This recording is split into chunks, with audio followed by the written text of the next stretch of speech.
Amis du livre et de la culture, bonsoir. Vous êtes dans votre rendez-vous hebdomadaire préféré, je suis Guillaumet et ceci est mon émission éponyme.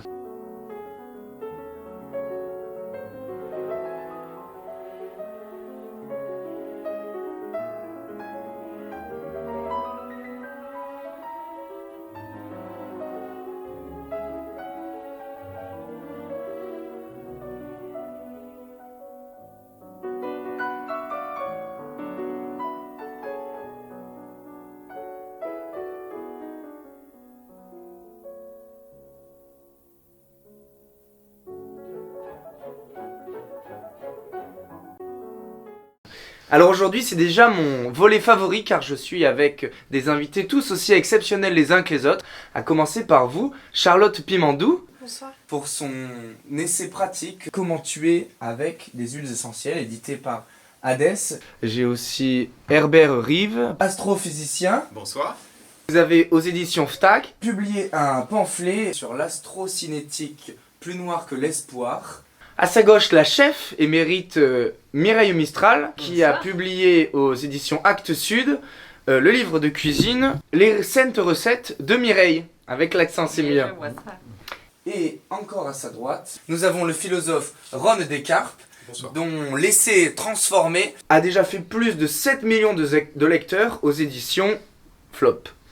Alors, Ron, vous écrivez dans vos livres que vous souhaitez que les robots deviennent des hommes. Alors, quand je prends en page 9 ce que vous avez écrit, robot, deviens ce que tu es, un homme. Oui, mais est-ce que vous êtes sûr d'avoir bien compris la métaphore? Oui. La métaphore, bien sûr. Non. Mais là n'est pas la question. Là où je veux vous emmener, c'est sur, en réalité, cette citation, page 15. S'extirper de cette mécanique insupportable.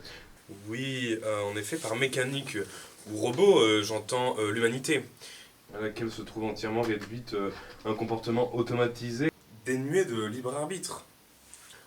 L'homme se croit libre, mais en fait, il est dans le faire. Où est le sujet pensant tant revendiqué par mon aïeul René?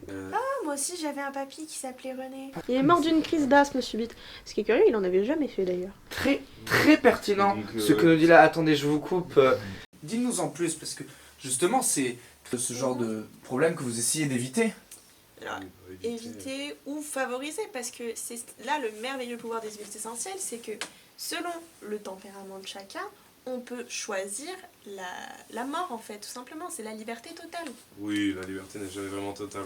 Alors attendez. Parlons de liberté justement, puisque vous en êtes une experte. Vous qui, à travers vos pages, permettez aux lecteurs d'avoir une liberté d'interprétation folle. Si je prends la page 58, vous décrivez la synergie entre la girofle, le cèdre du Liban et l'orange douce. Vous dites que c'est un cocktail si énergisant qu'il vous envoie promptement au 7e ciel. C'est ça, monsieur, mais comme disait Hippocrate, rien n'est poison, tout est poison, c'est la dose qui fait le poison. La liberté est effectivement totale. Oh, non, il faut arrêter avec cette liberté. Alors, parlons en liberté, s'il vous plaît, permettons-le, puisque Mireille, vous prenez du plaisir et vous partagez cette liberté à travers vos recettes qui viennent du Sud. Oh, ben écoutez, moi, je tiens surtout à perpétuer une tradition familiale. Et en particulier, j'ai à cœur de transmettre la recette typique d'Avignon, qui est le pape en bulle d'olive. Eh bien, mais alors, c'est tout un programme, dites-nous en plus, comment concrètement peut-on cuisiner le chef de file de l'église catholique? Oh, ben il n'y a pas plus simple. Alors, je prends mon pape, je le mets dans ma bassinoire avec de l'ail pour éloigner les mauvais esprits, de la sarriette, je laisse mijoter. Pendant ce temps, je coince la bulle d'olive dans le buloir. À la fin de la recette, je souffle mon pape dans sa bulle et le tour est joué, il n'y a plus qu'à se régaler. Mais on sent une vraie passion à cuisiner généreusement les chefs de file de dogmes et de religions de toutes sortes. Ah mais ça c'est la cuisine de la libre pensée. Parce qu'avant mon petit jeune homme, du curé, on en bouffait. Oui, la liberté de penser, vous arrêtez avec ça. Je vous ai déjà dit que l'homme n'était jamais totalement libre. D'ailleurs, vous pensez vraiment que c'est en cuisinant les représentants de l'église ou de n'importe quelle religion que vous allez arriver à récupérer cette liberté de penser? Foutaise.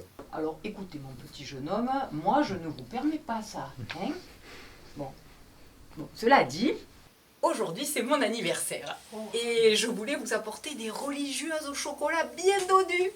Mais finalement, j'ai préféré vous faire des croquants aux amandes et des navettes. Merci beaucoup. Alors, une petite navette, monsieur? Je suis désolé, mais Je ne mangerai pas de vos navettes. Pour moi, elles symbolisent l'échec de la conquête spatiale. Souvenez-vous de Columbia ou de Challenger. C'est comme avec le télescope d'Arecibo en 1972, la découverte que j'ai faite de ces 2 étoiles à la pulsativité retournante. Les théories de mes confrères sur les comètes qui n'auraient pas de trajectoire elliptique, ou encore si je prends le congrès de Valladolid où nous étions présents et il y avait une unanimité entre collègues pour dire que cette théorie de relativité générale était, ma foi, tout sauf restreinte. Très bien, Herbert. C'est franchement passionnant. Je vous coupe car je veux nous recentrer. Alors surtout ne pas créer un trou noir dans l'audimat que nous faisons. Essayons très succinctement de concentrer vos explications sur la découverte fondamentale que vous avez fait. C'est donc les trous roses, si je ne me trompe pas. Alors le trou rose, c'est le nom que j'ai donné à ma découverte. Effectivement fondamental. C'est par analogie, vous l'aurez bien compris, avec les trous noirs. Hein. Ça, le trou noir, tout le monde maîtrise, hein, donc je ne vais pas revenir dessus. Donc, pour résumer en 2 mots, hein, pour faire simple, hein, vous prenez une analyse spectrophotographique avec un analographe, en observant 2 étoiles de caractère symétrique dans la constellation du Berger, par exemple, mais il existe d'autres couples d'étoiles bien nombreuses ailleurs, on s'aperçoit que lors de l'analyse des résultats, et contrairement à ce que me disent mes 2 collègues qui n'ont toujours rien compris, hein, pourtant j'ai beau leur expliquer, hein, c'est Thomas Jefferson et René Dumille, ils n'ont toujours rien compris ces 2-là, hein, c'est 2 béotiens. Donc, contrairement à ce qu'ils disent, les 2 étoiles n'émettent ni dans le blanc ni dans le rouge, et c'est ça qui est fondamental, c'est qu'elles émettent, et c'est merveilleux, dans le rose, ce qui offre des perspectives. Le rose, c'est ma couleur préférée. Ah mais alors ça c'est très pertinent ce que vous nous dites là, Charlotte. Excusez-moi, je vous coupe, hein, Herbert. Que Charlotte a quelque chose de très intéressant à nous dire sur le rose. Donc l'huile essentielle de rose, c'est ça que vous voulez développer, c'est bien fait peut-être? Eh bien oui, par exemple, l'huile de rose de Damas est excellente pour régler certains problèmes. Admettons, j'ai un chat qui me met des poils partout dans la maison. Eh bien j'ai simplement mis une sacrée dose dans sa gamelle d'eau et le problème était réglé. Vous voulez dire que l'huile essentielle de rose règle le problème de la pilosité soutenue? Non, il est tombé, puis je l'ai enterré, c'est comme ça que ça s'est terminé. Mais pauvre chat. Mais pourquoi vous n'avez pas pris son rabbin à la place? Parce que de nos jours, quand même, on est libre de faire... Oh non, stop! On n'est pas libre, on ne n'est pas libre. Il faut arrêter avec ça, vous m'écoutez pas ou quoi? Je suis parfaitement d'accord avec vous. Si seulement l'un d'entre vous pouvait comprendre la portée immense de ma découverte des trous roses, cela offre des perspectives mirobolantes pour l'humanité et pour la perception que nous avons de l'univers. Cela ouvre des perspectives dans l'ethno-diffusion de notre espèce et offre une liberté folle. Mais non, mais c'est vous qui êtes fous là. Je vous ai dit que la liberté n'était pas... On n'est que des fruits pourris de cette société. On n'est que des clichés en permanence. Oh, il va se dégonfler, hein, le Nostradamus. Allons. Essayons de rester courtois. S'il vous plaît, arrêtons de nous encagner, comme on dit dans le Sud, et concentrons-nous. Nous sommes ici pour parler de vos ouvrages, et pour en parler de la manière la plus courtoise possible, s'il vous plaît. Ah mais je suis très courtois, juste je parle avec une assemblée un peu limitée. Bon, alors, ça suffit. Je tenais déjà à remercier les nombreux téléspectateurs qui viennent de nous rejoindre. Bienvenue, merci de découvrir avec nous, ça me fait chaud au cœur que vous soyez ici pour cette émission de culture, s'il vous plaît. Et j'ai constaté sur les réseaux que vous voudriez en savoir plus sur les techniques d'accompagnement au trépas que vous avez développées, Charlotte. Ah bah ça me fait plaisir que vous me le demandiez. Bah alors, bon, la manière la plus efficace, ça reste un concentré d'huile essentielle avec de l'huile essentielle d'estragon et de l'huile, une pointe d'amande douce. Et aussitôt dit, aussitôt fait, le résultat est sans appel. Vous pouvez en plus en mettre dans votre vin, dans votre café. Vous dites où, mais ça m'intéresse ça. Parce que l'estragon, ça rentre dans la béarnaise. Oui. Eh oui, parce que moi j'ai l'intention d'accompagner mes imams à la sauce béarnaise. Et Dites-moi, votre potion là, on peut l'utiliser dans le vin. J'ai 2 confrères à qui je donnerais bien un peu de votre extrait. Ils sont très amateurs et j'aimerais bien qu'ils en boivent un peu. C'est vos projets qui sont complètement vains là. Vous vous rendez compte que vous parlez de la mort de personnes? C'est pour ça que vous nous avez réunis ici, pour cette lubie morbide. Guy, c'est vraiment pour Non. ça? Alors, Charlotte, vous nous disiez donc... Enfin, Guy, je vous ai posé une question, vous pouvez me répondre. Mais... Qu'est-ce que c'est Stop, pour ça que arrête vous... avec le philosophe. Ok, alors, ok. Alors, l'émission touche à sa fin. Merci beaucoup de l'avoir suivi. Et maintenant que c'est suivi, tu veux que je te réponde? Oui. Tu veux savoir pourquoi vous êtes là?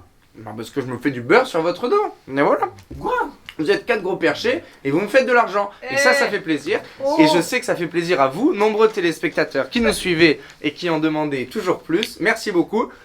On va pouvoir tous ensemble se souhaiter à la semaine prochaine et on va se retrouver. Excusez-moi. La semaine prochaine, on se retrouve avec 5 nouveaux invités, un public concentré. La semaine prochaine. Ça va être rapide, c'est rapide. Oh. Et donc on se dit à la semaine prochaine pour une autre émission.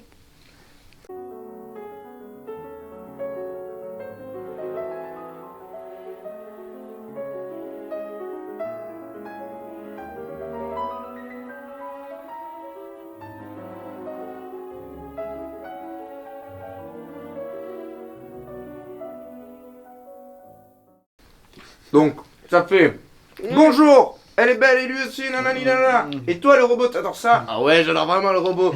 C'est vrai? Ouais, je trouve ça ouf. Eh mais moi aussi j'adore le robot. Mais t'aimes trop le robot, c'est génial. Oh, je suis hyper libre. Non, personne n'est libre. Si, moi je suis hyper libre de penser. Non, t'es vraiment pas libre. Ah si, je vous assure, je cuisine des trucs bizarres. Waouh, c'est hyper intéressant.